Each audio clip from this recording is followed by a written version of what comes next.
Pénétrer au cœur des marais de Bassora, au sud de l'Irak, c'est comme assister à un matin du monde. Les légendes situent le paradis, le jardin d'Éden, au milieu de ce havre lacustre.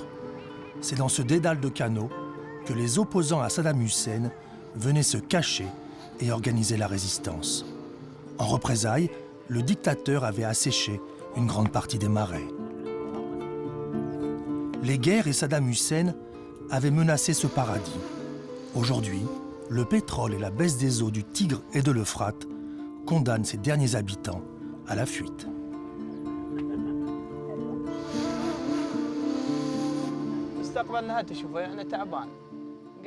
Notre avenir, mais quel avenir? On est des honnêtes gens et on reste là assis, il n'y a aucun travail pour nous. L'avenir est fatigué. On n'espère plus rien de l'avenir. Il est vraiment fatigué. Ici, nous n'avons aucune école, alors on s'occupe de nos animaux. Nous ne sommes pas considérés comme des citoyens et les cadeaux de Dieu comme le pétrole ne sont pas pour nous. Le pétrole appartient au gouvernement. Nous, on se contente de le regarder. C'est pas une vie. On vit avec du vent. Nous ne sommes personne. Il n'y a pas de travail pour nous dans les champs pétroliers. Que pouvons-nous faire? Si un dieu a déposé le paradis dans les marais de Bassora, c'est un diable qui a offert le pétrole au désert du sud irakien. 30 années de guerre ont laissé leurs stigmates autour des champs pétroliers. Le pétrole, un coffre-fort posé sur le sable. Pour l'Irakien, une fortune qui ne fait que passer à bord des camions. À Bassora, la capitale chiite du sud de l'Irak, il ne reste que la colère. Personne au monde ne peut comprendre vraiment dans quel état se trouve l'Irak. Depuis la chute de Saddam, nous vivons sans électricité. Le pays le plus riche du monde, Basra, la ville la plus riche du monde n'a même pas l'électricité. Les 3/4 des habitants de Basra sont malades. Il n'y a jamais eu autant de cancers. À qui raconter cela? À qui? Les jeunes qui font des études et qui passent leur diplôme ne trouvent pas de travail. À qui la faute? La chose la plus simple dans la vie, c'est l'eau et l'électricité. Et nous n'en avons pas. Quelle est la faute du citoyen?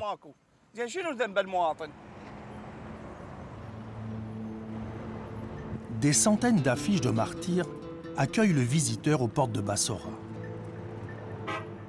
C'est de Bassora que partent la majorité des volontaires pour combattre au nord contre Daesh.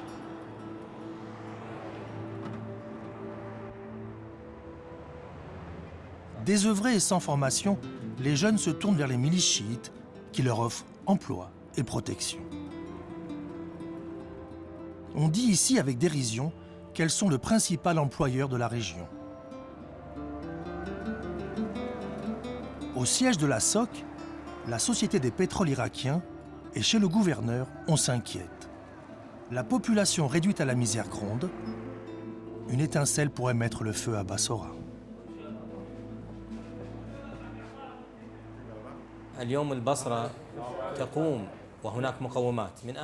Actuellement, Bassora exporte 4 millions de barils de pétrole par jour. Entre le pétrole et le gaz, la ville compte 740 entreprises étrangères qui travaillent dans ce secteur et 22 000 étrangers qui collaborent dans le domaine du pétrole et du gaz. Bassora est une ville essentielle pour le pays. Elle est le cœur de l'Irak. C'est sa banque aussi. Chaque mois, elle donne près de 100 millions de dollars au budget de l'État. Et en même temps, Bassora soutient et finance les combattants qui luttent pour la libération de l'Irak. C'est à Bassora, le véritable poumon économique de l'Irak, que se joue l'avenir du pays. Avec sa production d'hydrocarbures, ses ports et terminaux, la ville génère 90% des revenus pétroliers de Bagdad. Longtemps, les compagnies étrangères ont dicté leurs conditions. Et longtemps, les ouvriers de Bassora restaient les oubliés des négociations. Moins de 10% des employés des compagnies étrangères sont irakiens. Il faut le reconnaître, aujourd'hui, la plupart des jeunes de la région de Bassora ne possèdent pas les compétences nécessaires pour être embauchés dans certains secteurs du pétrole ou du gaz. Le fait qu'ils soient de Bassora ne veut pas dire les embaucher dans des secteurs dans lesquels ils ne sont pas aptes. C'est d'ailleurs pour cela que nous avons pris la décision d'allouer une part importante de notre budget social pour parfaire leur formation. Une fois que ces jeunes seront formés, qu'ils auront obtenu des diplômes professionnels, on les fera embaucher dans les sociétés pétrolières pour qu'ils prennent la place des étrangers.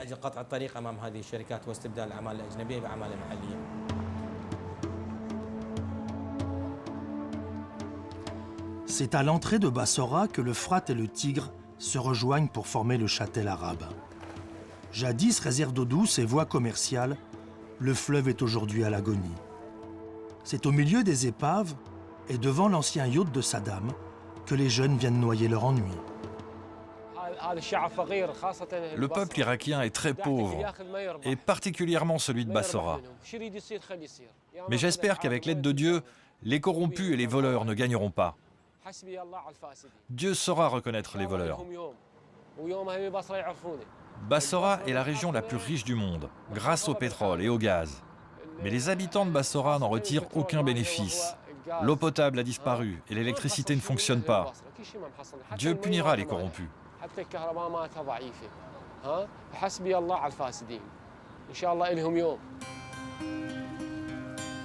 En Turquie, où l'Euphrate et le Tigre prennent leur source, la construction d'une dizaine de barrages a réduit de 75% le débit du châtel arabe.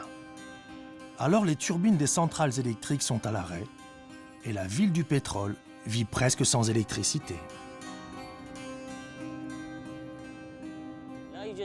Sans eau, il ne peut y avoir d'agriculture.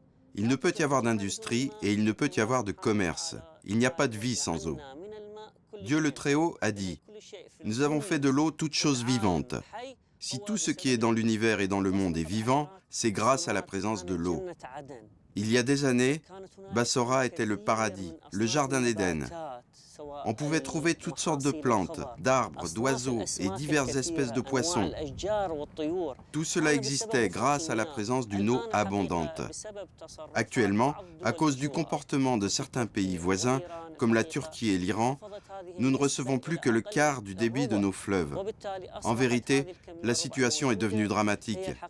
Et le peu d'eau que nous recevons est impropre à la consommation. L'eau n'est plus potable et elle ne suffit plus pour l'industrie et l'agriculture. Du temps de sa splendeur, on surnommait Bassora la Venise de l'Orient. Aujourd'hui, les canaux alimentés par les eaux polluées du châtel arabe sont livrés aux immondices. Un sordide cloaque, un triste refuge pour les déshérités de la ville. Au milieu des eaux usées, le choléra fait son retour. Il flotte comme une odeur de mort autour des anciens palais en ruine. C'est ici que se recrutent les volontaires des milices chiites. Un véritable État dans l'État. Les milices et les imams remplacent une administration défaillante et corrompue. Et les mosquées protègent et soutiennent leurs fidèles.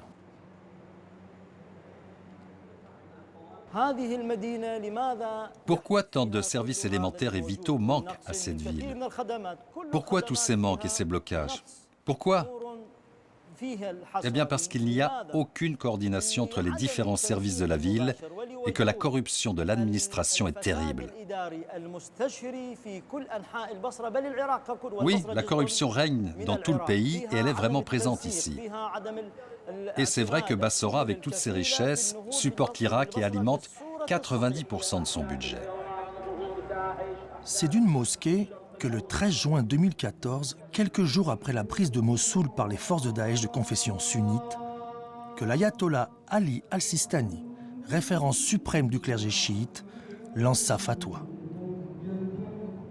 Un appel à la mobilisation générale, Ashad Sha'abi, un djihad contre l'État islamique, un appel à rejoindre les milices chiites. Bassora, à elle seule, fournit près de 70% des volontaires. Une solidarité chiite s'organise autour des mosquées. Chacun contribue et l'argent est distribué pour soutenir les familles des combattants.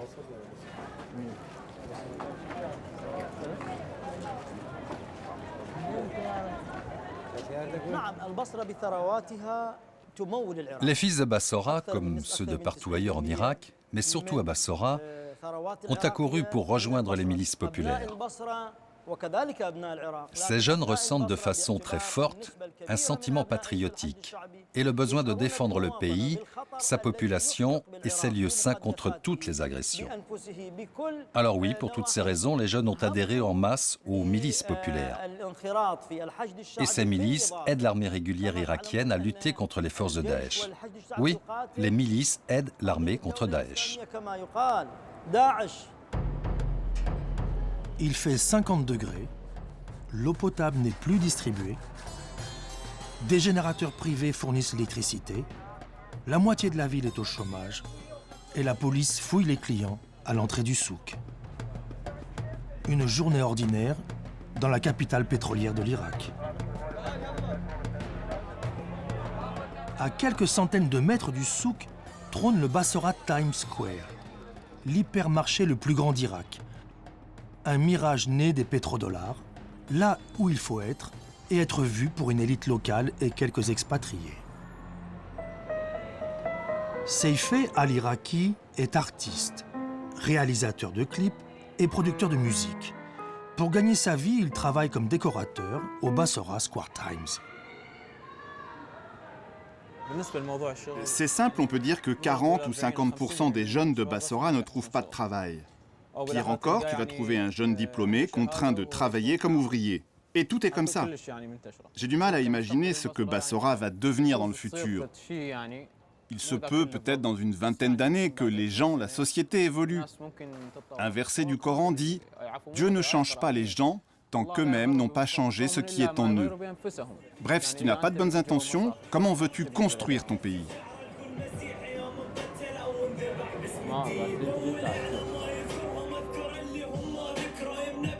Dans sa chambre transformée en studio, Seifeh enregistre. Ses clips diffusés sur YouTube totalisent quelques milliers de vues. Le rap comme une arme contre les milices et les intégrismes. Les paroles des chansons sont bien amères. Je suis pauvre et prisonnier dans mon pays. Je m'adresse à des gens sans morale. Je chante et j'ai peur. Je chante avec la voix de la vérité. Pour quelle faute dois-je mourir ?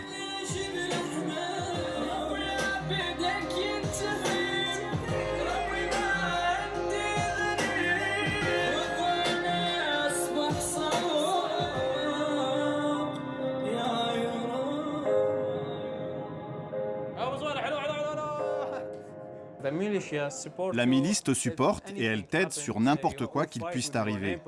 Par exemple, tu te disputes, tu te bats avec ton voisin ou ton ami, eh bien la milice est là pour te soutenir. Pourquoi les gens ne rejoignent pas l'armée régulière ? Parce qu'elle ne peut pas t'aider. Par exemple, tu as besoin d'un papier administratif, eh bien si tu es un soldat de l'armée, tu es traité comme quelqu'un d'ordinaire. Tu attends. Par contre, si tu montres que tu appartiens à une milice, on s'occupe de toi rapidement.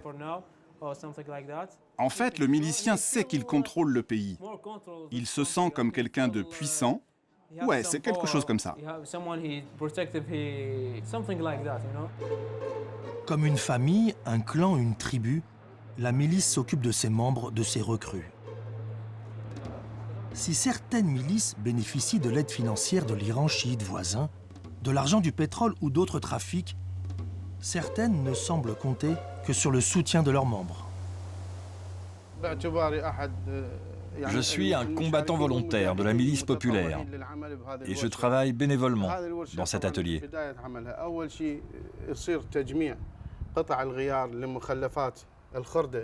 Ici, on collecte tout ce qui reste des guerres précédentes. On ramasse et on réunit toutes les pièces sur les différents champs de bataille. Ce qui peut être réparé, on le répare. Avec tout cela, on reconstruit de nouveaux engins. Et une fois assemblés, on les teste. Si le test est positif, si l'engin fonctionne, on l'envoie sur les champs d'opération, les champs de bataille, aux milices qui en ont besoin.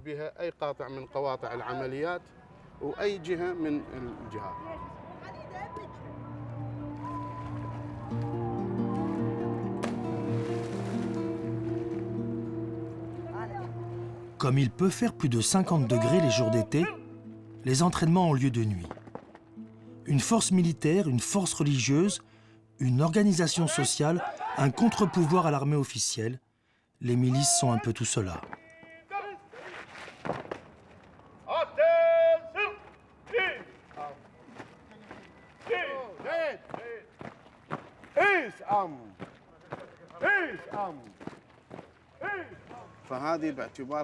Nous, les miliciens, nous nous considérons comme une armée auxiliaire pour prêter main forte à l'armée officielle lors des opérations, lors des batailles.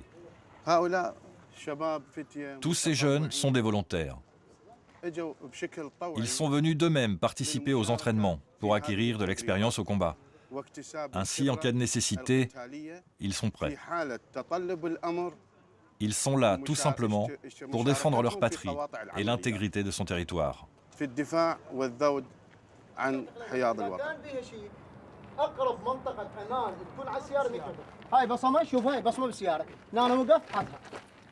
La Katiba Hezbollah, Badr, la vengeance d'Allah, le maître des martyrs, la brigade du jour promis ou l'armée du Mehdi, elles sont une trentaine de milices à se partager Bassora sous l'œil indifférent de la police.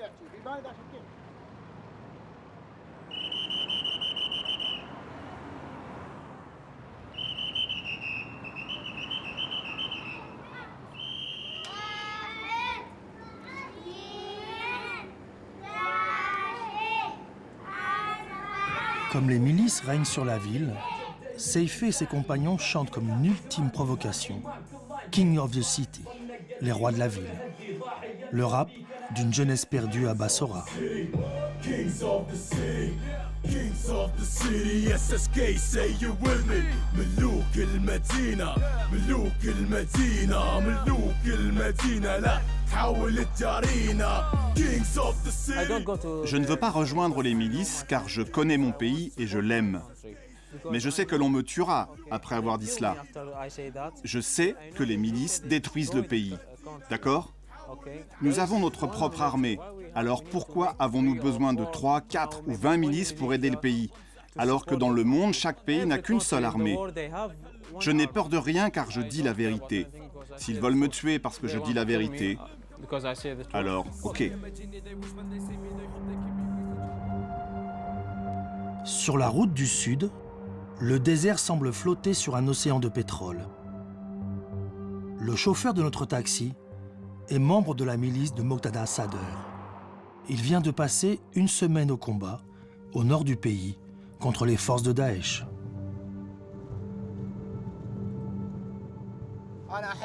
Je suis un des jeunes de Bassora qui a répondu à l'appel de Moqtada al-Sadr. Que Dieu le protège. Aujourd'hui, les jeunes de Bassora n'arrivent pas à trouver du travail. Il n'y a rien pour eux, rien que le chômage. Alors beaucoup d'entre eux rejoignent les milices dans l'espoir d'un salaire. Ils partent se battre pour gagner leur vie. Mais moi, personnellement, je ne suis pas payé. Je le fais gratuitement. Avant la guerre, le port d'El Fao, sur le Châtel arabe, alimentait en poissons les marchés d'Irak, d'Iran et du Koweït voisin. Aujourd'hui, des centaines de barques restent enlisées dans la vase et des milliers de pêcheurs ont perdu leur emploi.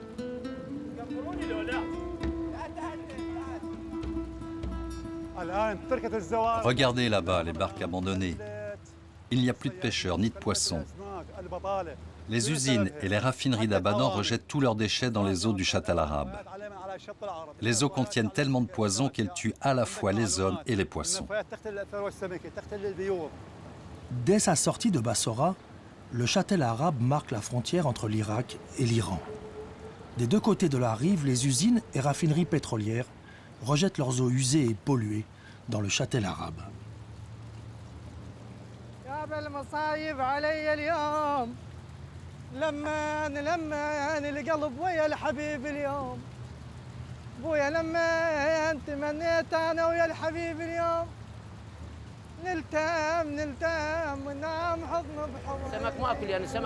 D'un côté, on est bloqué par le Koweït et de l'autre par l'Iran. Puis plus loin, tu trouves en mer le terminal d'El Bakr. Puis le port pétrolier, les installations d'El Fao et la surveillance des Américains. Tout est interdit, tout est enfermé, encerclé, tu ne peux plus pêcher.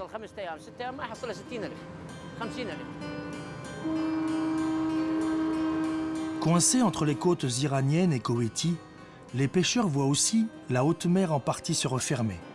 C'est par 3 terminaux installés en eau profonde que le pétrole d'Irak est exporté. 4 millions de barils d'or noir remplissent chaque jour les cales des supertankers. Encore une zone interdite d'accès aux pêcheurs de Bassora. Le pétrole est bien l'unique priorité.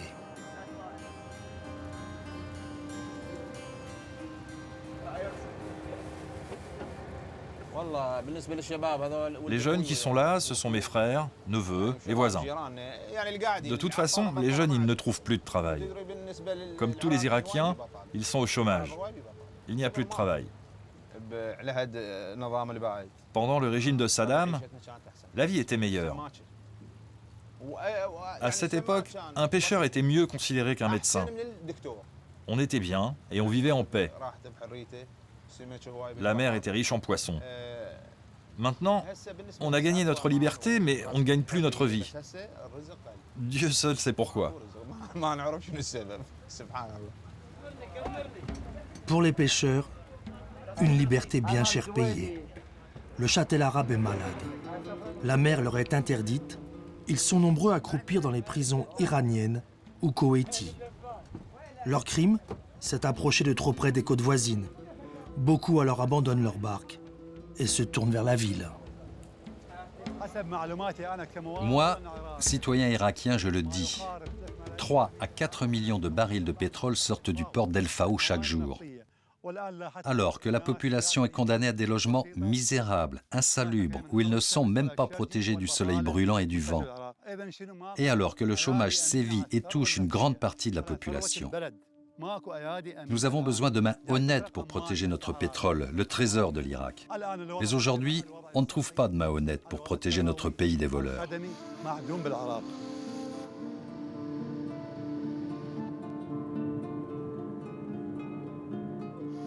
Attirée par la lumière des torchères, une population pauvre et déracinée s'entasse dans les bidonvilles à la périphérie de Bassora. Privés de formation, les jeunes Irakiens sont écartés des revenus du pétrole. Beaucoup n'ont plus qu'un seul rêve, partir.